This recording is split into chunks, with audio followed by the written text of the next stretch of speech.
Hello, everyone. This is Morris Jackson with Religion, Economics, and Politics, and I pray that this message reaches you in good health and that you are doing well.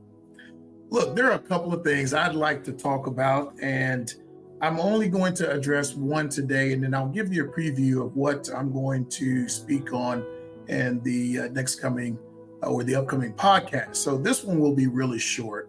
The one thing I want to address today is a report that came out, and it was from President Donald Trump, a statement that he made about the city of Baltimore. Look, I'm very familiar with the city of Baltimore.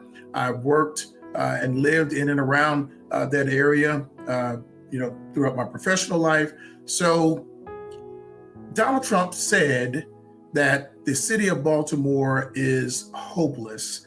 And, we all know that large cities all have crime, and even mid-sized towns have crime.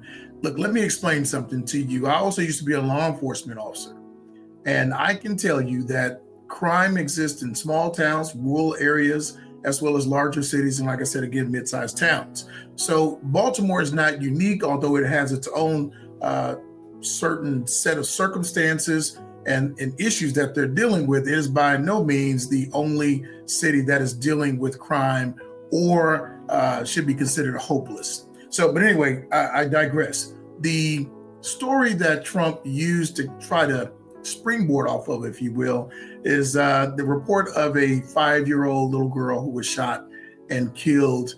I don't know all of the details of that particular story, but I do know that it happened, that she got caught in crossfire. So that's how she ended up being shot and was killed. Look, let's take all of the emotion out of the reports. Any one child dying is one too many. I definitely get it. But to sensationalize this report and to try to throw red meat, if you will, or some red meat out to your base is another thing. And to politicize the death of a child is another thing. Look, let's look at the facts. What do the facts say?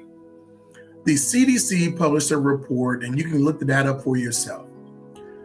Children are killed in the home at a rate of 85% by guns that are actually in the home, and they're killed by people that they know, usually being a parent or relative. 85%. That's 85% of the deaths caused by guns to children in this country. Those are the solid facts. That's it, folks.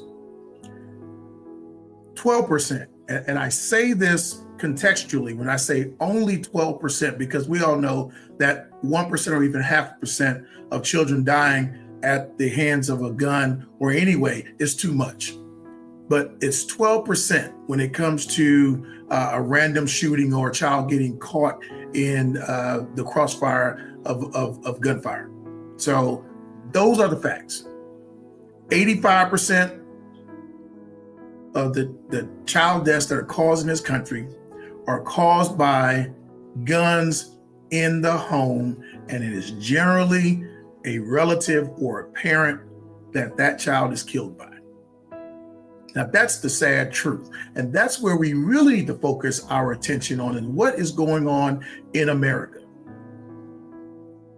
12% for random gunshots or killings to children is what it is. Those are the facts. 85% versus 12%. So I want you all to make sure that you fact check people. Don't get caught up in the sensationalism and the whole emotionalism of these reports out here, because everyone has a slant. I want you to even fact check me. Look, that's all I have to say on that particular topic, but I will talk about in upcoming podcasts, I'm going to talk about what's going on in Texas.